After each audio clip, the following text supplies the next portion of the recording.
Can we actually talk about how my phone battery always dies right when I need it most? Oh, Mia, that is the most relatable problem in the world, you know? Exactly. It's like it waits for the critical moment. You're waiting for that important email. Yes. Or I'm trying to use the map, And then the little red bar appears. and it screams 0%. That is the perfect hook for today. I think so too. Hi, everyone. I'm Leo. And I'm Mia. Welcome to the English Blend. We're here to help you blend into English conversation. Today's episode is all about technology. We titled it Talking About Technology. Because technology is everywhere, right? Absolutely everywhere. We rely on it for work, for life, for everything. So grab your coffee and let's get started. We want to talk about how we use technology every day. And how we talk about those frustrating things. Or the amazing things. Yes, sometimes technology is amazing. But first, we need to clarify something important. It relates to how we communicate using these tools. We often talk about fluency versus accuracy. These words sound a bit technical, but they are simple. Think of fluency as communication. It means you can get your message across quickly. You don't stop every 3 seconds to think about grammar. You are flowing like water. Accuracy, on the other hand, is about perfection. It's making sure your grammar is perfect, That every word is spelled correctly. that you use the right verb tense. When we use technology, especially quick messaging, which one do we prioritize? Usually, we prioritize fluency, you know? We just need to get our point across fast. That's a good phrase for this, to get your point across. It means to successfully communicate your idea. Like, if I text you, see you 5, you understand me. I understand you perfectly. That's fluent communication. But is the grammar accurate? No, not really. CU5 is not a full, accurate sentence. But the message is delivered. The point is across. And that's what we want learners to focus on. Technology helps us practice this kind of fast fluency. Think about typing an email quickly. Or joining a quick video call. You might make small grammar mistakes, Maybe you forget the plural S sometimes. but if the colleague understands the task, that's great. That's why grammar sometimes blocks fluency. It's the second main point we wanted to discuss. When you are talking and you stop yourself, Because you were trying to remember the past perfect continuous, you lose momentum. that stopping is the opposite of fluency. The grammar police inside your head tells you to stop. And you hit a wall. That's our second phrase. Hitting a wall means you suddenly stop making progress because of a difficulty. Like a car hitting a physical barrier. If you hit a grammar wall, you might just stop talking. And technology often forces us past that wall. How so? Because texting is so fast. Right, we don't have time to overthink the conjugation. We just send the message. We prioritize speed. This is a great exercise for training the fluency muscle. Let's talk about the actual tech stuff now, though. Yes, let's dive into devices. Everyone has a smartphone, obviously. It's the primary piece of technology now, isn't it? It's like a mini computer in your pocket. But we often get frustrated with the updates. Oh, the updates, the constant updates. Why does my phone need to update at 2 a.m.? And then it takes 30 minutes. And suddenly you can't use your alarm clock. Or the phone restarts and everything looks different. You have to relearn where the settings are. It's a very common complaint. We call it digital fatigue, maybe. Good word. It's tiring to constantly adapt. Let's talk about connectivity, too. Oh, the Wi-Fi signal, or the lack of it. When you are streaming a video, And it starts buffering. buffering is that terrible moment when the little circle spins, You are waiting for the movie to load. and it keeps spinning and spinning. I feel like I could make a cup of tea in the time it takes to buffer sometimes. Maybe even clean the whole kitchen. And the moment it finally loads, the picture quality is terrible. It looks pixelated. Pixelated is when you can see the tiny squares that make up the image. It's really annoying when you are trying to relax. And what about public Wi-Fi? A true gamble. Sometimes it's fast, sometimes it's slower than dial-up internet. Dial-up is a very old type of slow internet connection for our younger listeners. It used to make a strange robotic noise. It makes a high-pitched whirring sound. That's the sound of the 90s. Exactly. We are so used to fast internet now. That even a slight delay feels like a huge problem. It changes our patience level, you know? It really does. We expect instant results from our devices. If a website takes more than 3 seconds to load, We click away, we are gone. that's a modern habit. Let's talk about a specific type of technology that causes miscommunication, the short story time. I love short story time. This is about autocorrect. Oh, the joy and horror of autocorrect. Autocorrect is the feature on your phone that tries to guess what you are typing. And it changes your words automatically. It's supposed to help with speed and accuracy. But sometimes it causes massive errors. I was texting my boss last week about a very serious meeting. Okay, serious context. I needed to confirm that I would handle the presentation slides. Sounds professional. But my phone decided to change slides to snails. No, you sent that? Yes, it read, "I will handle the presentation snails." Oh my goodness, what did your boss say? He replied with a single question mark. That is the universal symbol for what on earth are you talking about? I had to immediately write back and explain, "Sorry, autocorrect changed slides to snails. No snails involved." That's a classic example of accuracy failing because of an automated attempt at fluency. The phone thought it was being helpful and fast. But it changed the meaning completely. So, when we use technology, even if it tries to be accurate, It's communication or fluency that matters most. Did you get your point across? initially, no. I had to correct it quickly. But look, it's not the end of the world. That's our third phrase. Not the end of the world means it's not a catastrophe. It's not that serious. Your boss didn't fire you over the imaginary snails. Thankfully not. We had a good laugh later. That brings us back to our core focus for English learners. Making mistakes, whether they are grammar mistakes or autocorrect mistakes, is okay. The goal is communication.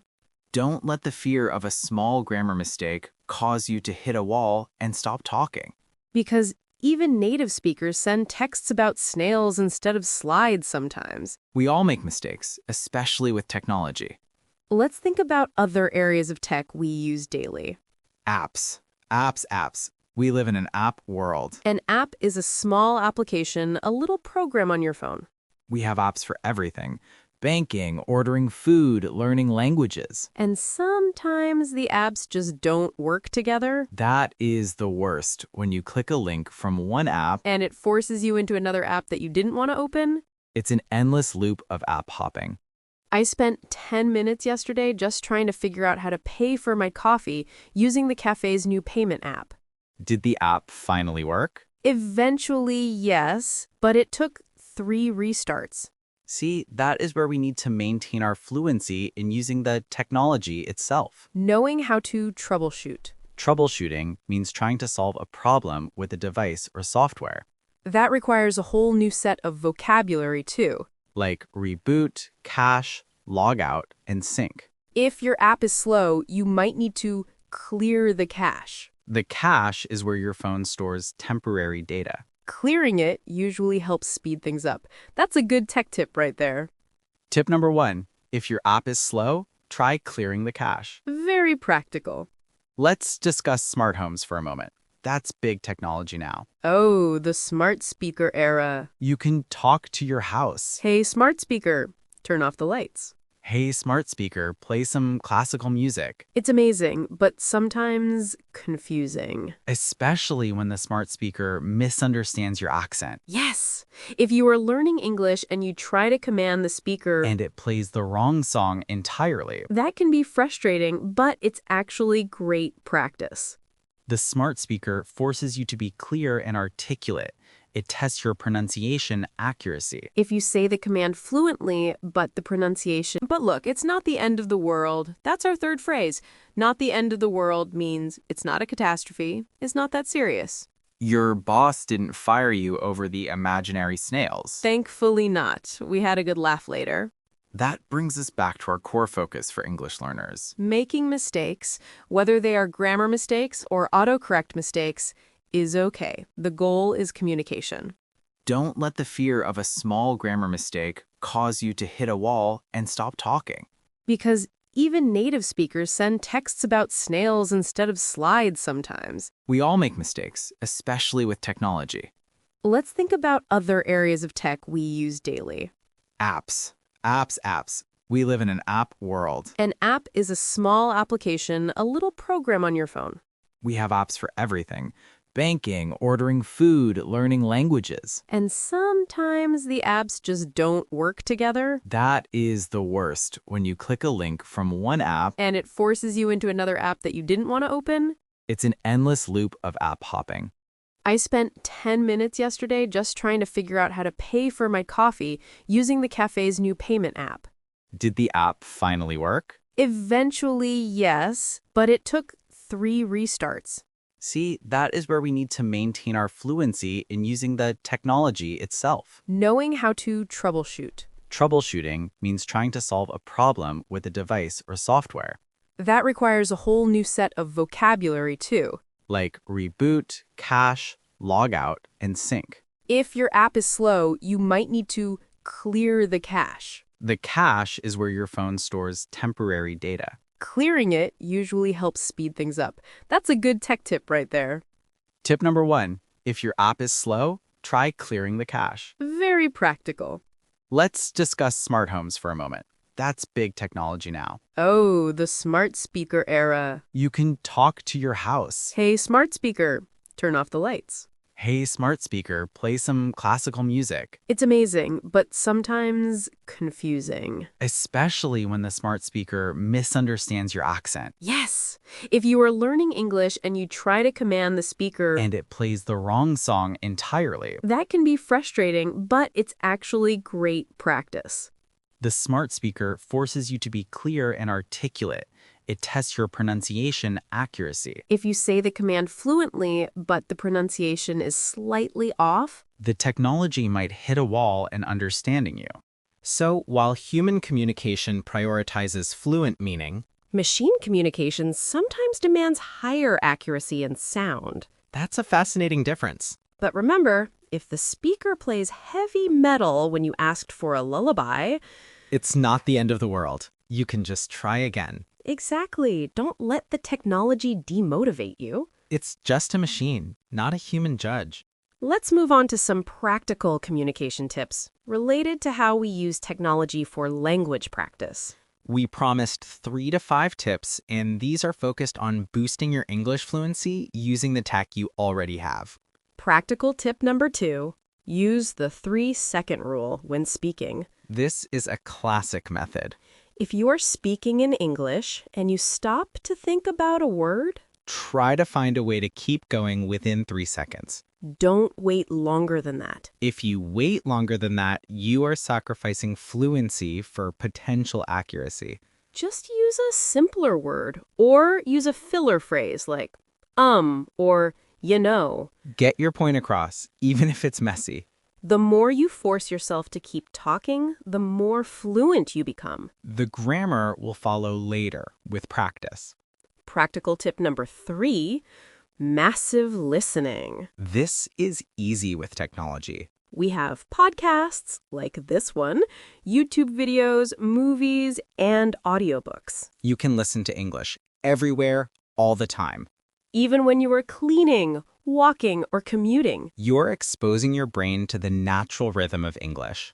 And you start to pick up chunks of language. Chunks are groups of words that naturally go together, like, how are you doing? Or, it's raining cats and dogs. You learn the phrase as one unit, not individual words. Technology makes massive listening incredibly accessible. Practical tip number 4, use voice-to-text regularly. This is a great exercise for pronunciation accuracy. Voice-to-text is when you speak into your phone and it types the words for you. It's basically a free pronunciation tutor. If the phone understands you, your pronunciation is good enough. If the phone writes snail instead of slide, You know you need to adjust how you say that word. and you are practicing fluency because you are forced to speak at a natural speed. You can use this for texting or even drafting emails. Practical tip number 5, change your device language. This is slightly more advanced, maybe B1, B2 level. If you are comfortable, change the operating system on your phone or computer to English.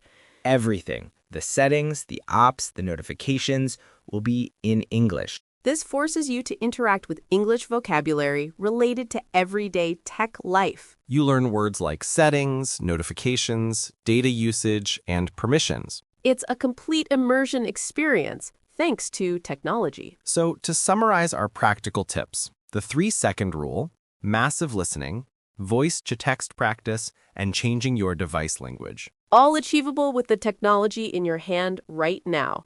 Let's revisit our key phrases for a minute because they are super useful in conversation. Number 1, get your point across. Focus on meaning, not perfection.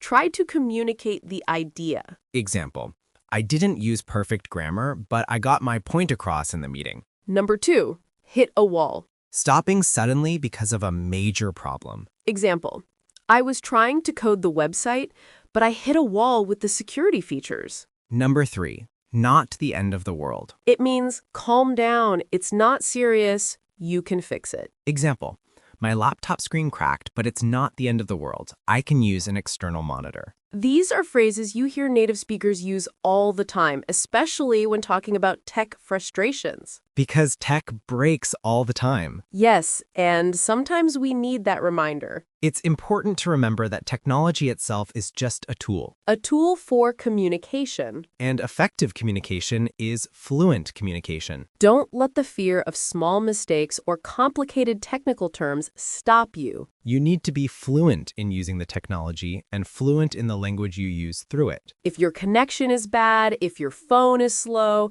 if the app is glitchy, Breathe, try troubleshooting, and remember, it's not the end of the world.